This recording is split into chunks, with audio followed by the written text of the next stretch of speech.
আসসালামু আলাইকুম সবাইকে। আশা করছি সবাই ভালো আছেন। আলহামদুলিল্লাহ আমিও ভালো আছি, কিন্তু মনটা খারাপ। কেন খারাপ সেটা আজকে অবশ্যই শেয়ার করব। তার আগে বলে নেই, জীবনের প্রয়োজনে আমাদের সবাইকে যখন তখন ডিসিশন চেঞ্জ করতে হয়, প্ল্যানিং চেঞ্জ করতে হয়। এই যেমন আমি মেয়ের রিসেপশনের অনুষ্ঠান খেয়ে সেদিন রাত্রেই চলে আসলাম আমার বাসায়, যেটা আমার আসার প্ল্যান ছিল না। কিন্তু হাজব্যান্ডের অফিসিয়াল একটা প্রোগ্রাম আছে, সেই প্রোগ্রামের কারণে মানে বিয়ের দাওয়াত আছে আর কি। তো সেই বিয়ের দাওয়াতের কারণে আমাকে চলে আসতে হলো। আর পরের দিনই দুপুরবেলা বিয়েতে অ্যাটেন্ড করলাম কি কোনো রকম। এর আগের দিন তো পার্লার থেকে এসে গেছি, তো পরের দিন আমি মেকআপ ঠিক মতো উঠাতে পারি নাই, ভূতের মতো ছিলাম। কোনো রকম জাস্ট একটু রেডি হয়ে ড্রেস পরে তো তারপর বিয়ে খেতে চলে এসেছি। এইখানে আসাটা জরুরি ছিল, সেই জন্যই আসতে হয়েছে, নয়তো ওই দিন আমার ভাই চলে যাবে দেশের বাইরে। আমার বাসায় আসার কথা না, কিন্তু ওই যে প্রোগ্রামের অ্যাটেন্ড করার কারণে আসতে হলো। তো প্রোগ্রাম অ্যাটেন্ড করে ডিরেক্টলি হচ্ছে আয়েশের বাবা আমাকে গাড়ি ছেড়ে দিয়েছে যে তুমি চলে যাও তোমাদের বাসায়, যেহেতু ভাইয়া চলে যাবে। ভাইয়া 6টার সময় বাসা থেকে বের হয়ে যাবে, 11টার দিকে ফ্লাইট। তো আমি হচ্ছে এই দিনটা নিয়ে আমার অনেক প্ল্যানিং ছিল, আমার ভাতিজিটা আর পরের দিন জন্মদিন। এর আগের দিনে আমরা একটু সুন্দর করে অ্যারেঞ্জমেন্ট করার মানে প্ল্যানিং করেছিলাম। তারপর আরও অনেক প্ল্যানিং ছিল, কিন্তু কোনো প্ল্যানিংই হচ্ছে সাকসেসফুল হলো না। আসলে আমি আমার লাইফে দেখেছি, আমি যত আগে থেকে অনেক বেশি এক্সাইটেড থাকি কোনো বিষয় নিয়ে, অনেক প্ল্যানিং করে রাখি, তো ওই সময় হচ্ছে ওইটা উল্টা হয়ে যায়। যেমন আমার ভাই চলে যাওয়ার দিনটাতে আমি হাতে কাজ রেখেছিলাম, অনেক প্ল্যানিং ছিল, অনেক সুন্দরভাবে কাটানোর ইচ্ছে ছিল আর কি, তো হলো না। তো যাই হোক, যতটুকু পেরেছি এদিক দিয়ে হচ্ছে আমাদের মেয়েরা হচ্ছে মোটামুটি সাজিয়ে রেখেছে। আর আমি আসার সময় একটা কেক নিয়ে এসেছি, কিন্তু আমাদের প্ল্যানিং আরও বড় ছিল, বা আরও কিছু প্ল্যানিং ছিল, কিছুই এক্সিকিউট করতে পারিনি আর কি। যে আর আল্লাহর প্ল্যানিং হচ্ছে সবচেয়ে ইম্পর্টেন্ট, তা সে জায়গায় আমাদের প্ল্যানিং কিছুই না। তো কোনো রকম আমি আস্তে আস্তে প্রায় 4:30 বেজে গেছে, আমার ভাই হচ্ছে 6টার সময়ই চলে যাবে। তো আমার খুবই মন খারাপ হচ্ছিল, সারাটা দিনই মন খারাপ হচ্ছিল। আমি রাস্তায় জ্যামের মধ্যে বসে থেকে থেকে আমার কান্না চলে আসতেছিল আর কি। তো যাই হোক, অবশেষে 4:30টার সময় আসলাম, এসে হচ্ছে দেখলাম মেয়েরা একটু সাজিয়ে রেখেছে। আর আজকে হচ্ছে আয়াতের জন্য কেক কাটবো। এটা হচ্ছে 8 তারিখ, আয়াতের বার্থডে হচ্ছে 9 ফেব্রুয়ারি, কিন্তু তারা যেহেতু 8 তারিখ রাতের ফ্লাইটেই চলে যাচ্ছে, তো আমরা 8 তারিখে ওর জন্য কেক কাটলাম। কিন্তু দুঃখের বিষয় হচ্ছে আমার ভাতিজির জন্যে এই আয়োজনটা করা হয়েছে, কিন্তু আমার ভাতিজির কেন জানি সামহাউ চলে যাওয়ার মুহূর্ত, তো তার মুড, বাচ্চা মানুষ, তার মুডটা চেঞ্জ হয়ে গেছে। সে হচ্ছে কেক কাটতে নারাজ, তাকে জোর করেও কেক কাটতে আনতে পারিনি। তো এখন হচ্ছে আমার ভাতিজা, আমার আব্বা, তো সে হচ্ছে খুব এক্সাইটেড, সে নিজেই কেটেছে, আয়াস, পুষ্প সবাই মিলে। তো আমার ভাতিজি হচ্ছে আয়াত বুড়ি পিছন থেকে দেখতেছিল। আর হচ্ছে যাই হোক, ওর মনটা কেন খারাপ ছিল জানি না, সে কেক কাটবেই না। আমাকে আবার এর আগে বলতেছিল, পুপি আমাকে তুমি বাবুল্যান্ডে নিয়ে যাও, নয়তো টোকিও ওয়ার্ল্ডে নিয়ে যাও, আমার কেক লাগবে না। তো হয়তো তার ওই দাবিটা আমি পূরণ করতে পারিনি, সেজন্য হয়তো সে রাগ করে কেক কাটেনি। কিন্তু আমার প্ল্যানিং ছিল, কিন্তু কিছু করার নাই, যেতে হয়েছে আমাকে আর কি। তো যাই হোক, আমার আব্বাটা খুব যাওয়ার শেষ সময়টা খুব মজা করতেছিল আর কি। আর আমার ভাই চলে যাবে হচ্ছে আমার আত্মীয় স্বজন যারা ভিডিও দেখেন তারা তো জানেনই, আর আত্মীয় স্বজনের বাইরে যারা দেখেন তাদের জন্য বলছি, আমার ভাই চলে যাবে হচ্ছে বাচ্চা কাচ্চাকে দেশের বাইরে ভর্তি করবে ভালো একটা লাইফের আশায়।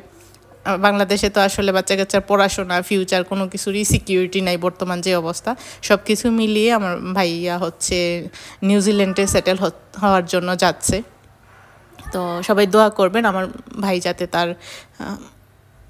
যাতে তার স্বপ্ন পূরণ করতে পারে। আর ভিডিওতে এখন যেটা দেখতে পাচ্ছেন, এটা হচ্ছে আজকে আমার ছেলের নতুন স্কুলের স্পোর্টস ডে। তো স্পোর্টস ডে উপলক্ষে তাদেরকে হচ্ছে টি শার্ট আর ক্যাপ দেওয়া হয়েছে আর স্কুলের পক্ষ থেকে আর কি। তো এই তো চলে এসেছি মাঠে। আজকে সকাল 7:30টায় আসতে বলেছে, তো 7:30 থেকে একটু লেট হয়েছে। তো এসে দেখি যে আসলে কোনো কিছুই শুরু হয়নি, শুধু শুধু এত তাড়াতাড়ি চলে আসলাম।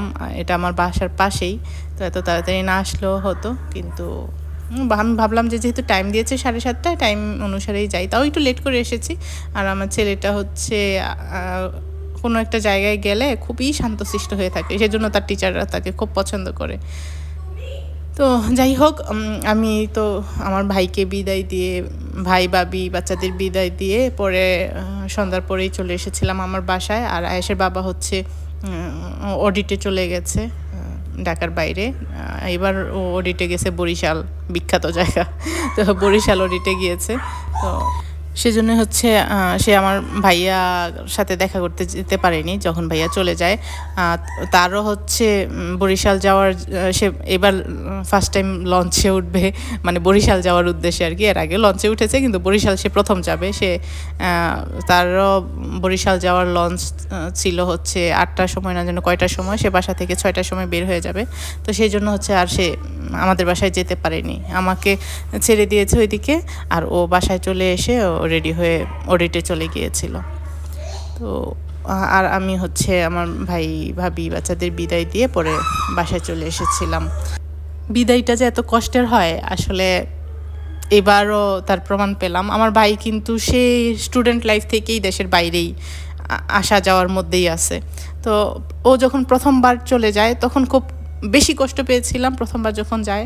তারপরে হচ্ছে এবার তার চেয়েও বেশি কষ্ট পেয়েছিলাম। এইবার কেন জানি মনে হচ্ছিল যে আমি আমি একা হয়ে যাচ্ছি।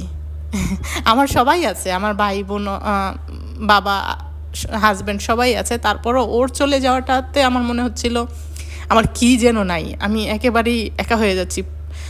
দেশে থাকলে তো যত দূরেই থাকুক মনে হয় যে না, চাইলেই কাছে পাবো, চাইলেই ভাইয়ের কাছে যেতে পারবো, ভাই আমার কাছে আসতে পারবে যে কোনো প্রয়োজনে। কিন্তু দেশের বাইরে চলে যাওয়া, মানে এবার আমি ফিল করতেছিলাম যে আমি মনে হয় একা হয়ে গেছি, আমার মনে হয় কেউ রইল না। অথচ কিন্তু আমার সবাই আছে, কিন্তু ওর চলে যাওয়াটা, ওর জায়গাটা আসলে অন্যরকম। এটা বোঝানো যাবে না আর কি। আর যাই হোক, এই প্রসঙ্গ বাদ দেই। আমি আমার ভাইদের ব্যাপারে আমি বেশি ইমোশনাল, এতটা ইমোশনাল মনে হয় আমি আয়াসের ব্যাপারেও না। শুধু দোয়া করি আমার ভাই যেখানে থাকে, যেইভাবে থাকে, আল্লাহ যাতে ওকে সুস্থ রাখে এবং তার প্রত্যেকটা পদে পদে সে যাতে সফল হতে পারে। আমার বোন হিসাবে এটাই দোয়া। বিদায় আসলেই কষ্টের, খুব কষ্টের।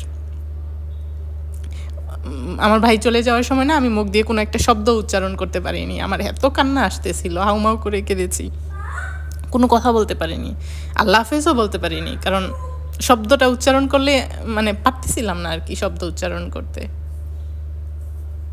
আপনজন দূরে চলে যাওয়ার কষ্টটা অন্যরকম। এখন আধুনিক যুগ, মোবাইলে ভিডিও কলে 24 ঘন্টাই কানেক্টেড থাকা যায়, কিন্তু আমার কেন জানি ফিল হচ্ছিল আমি চাইলেই আমার ভাইকে পাবো না, আমি একা হয়ে যাচ্ছি এরকম ফিল আর কি। এটা হতে পারে পাগলামি, কিন্তু ভাই বোনদের প্রতি ভালোবাসা সবারই মনে হয় এরকমই থাকে। যেমন আমার ভাবি চলে গেছে, আমার ভাই তো শুধু একা না, আমার ভাবি চলে গেছে, ওর জন্য আমার খারাপ লাগতেছিল। হয়তো আমার চাইতে বেশি খারাপ লেগেছে আবার ভাবির বোনের জন্যে। তো এরকমই হয় ভাই বোনের সম্পর্কটা, দূরে চলে গেলে মনে হয় যেন নাই হয়ে যাচ্ছে। যাক, বাদ দিই এই বিষয়। সবাই দোয়া করবেন আমার ভাইয়ের জন্যে, আর আমার ভাইয়ের জন্য, ভাইয়ের ফ্যামিলির জন্যে। আর আয়াস দেখেন কত ভদ্রলক্ষ্মী সোনা হয়ে বসে আছে।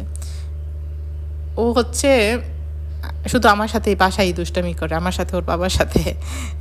আর হচ্ছে স্কুলে গেলে খুব লক্ষ্মী সোনা হয়ে যায়, মিসদের সব ইনস্ট্রাকশন ফলো করে, ক্লাসের বিষয়ে খুব সিরিয়াস থাকে। আমার বাচ্চার জন্য দোয়া করবেন যারা ভিডিওটা দেখতেছেন। আয়াস বলতেছিল, মা আমরা কি পাপার সাথে, আদিয়াতের সাথে বিদেশ যাব না? আমরা কবে বিদেশ যাব? আমি ওকে বলতেছিলাম তুমি যখন বড় হবে তখন তুমি বিদেশ যাবে। বলে যে না, আমি এখন যেতে চাই পাপার সাথে। আমি বলি না, তুমি আগে বড় হবে তারপরে বিদেশ যাবে। তুমি বিদেশ যাবে বাবা? কোন দেশে যাবে? বাংলাদেশে। বোকা ছেলে, বাংলাদেশ বিদেশ হয় না, আমি তুমি কি আমি কানাডা বিদেশে যাব। ও কানাডা বিদেশে যাবে। ওর ওর ফ্রেন্ড হচ্ছে সাহারিশ, খুব বেস্ট ফ্রেন্ড ছিল। তো সাহারিশ কানাডা যাওয়ার পর থেকে ও বলে আমি কানাডা বিদেশে যাব। তুমি যেখানেই যাও, তুমি যখন বড় হবে পড়াশোনা করবে, পড়াশোনা করে আবার পড়াশোনা করার জন্য বিদেশ যাবে ইনশাল্লাহ। বলো ইনশাল্লাহ। ইনশাল্লাহ।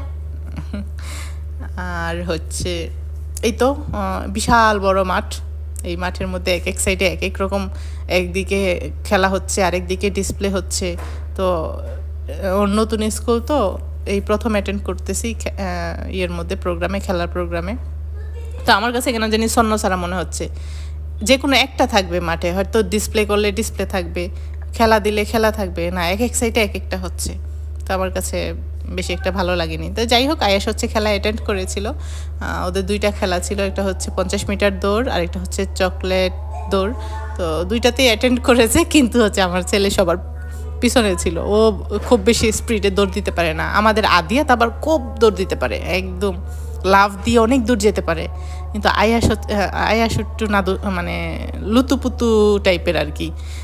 ও বেশি খুব দৌড় বা লাফালাফি এগুলো কম করে। তো ছেলে বাচ্চাদের তুলনায় আয়াস তেমন দুষ্টামি করেই না, যতটুকু করে এটা করাটাই নর্মাল।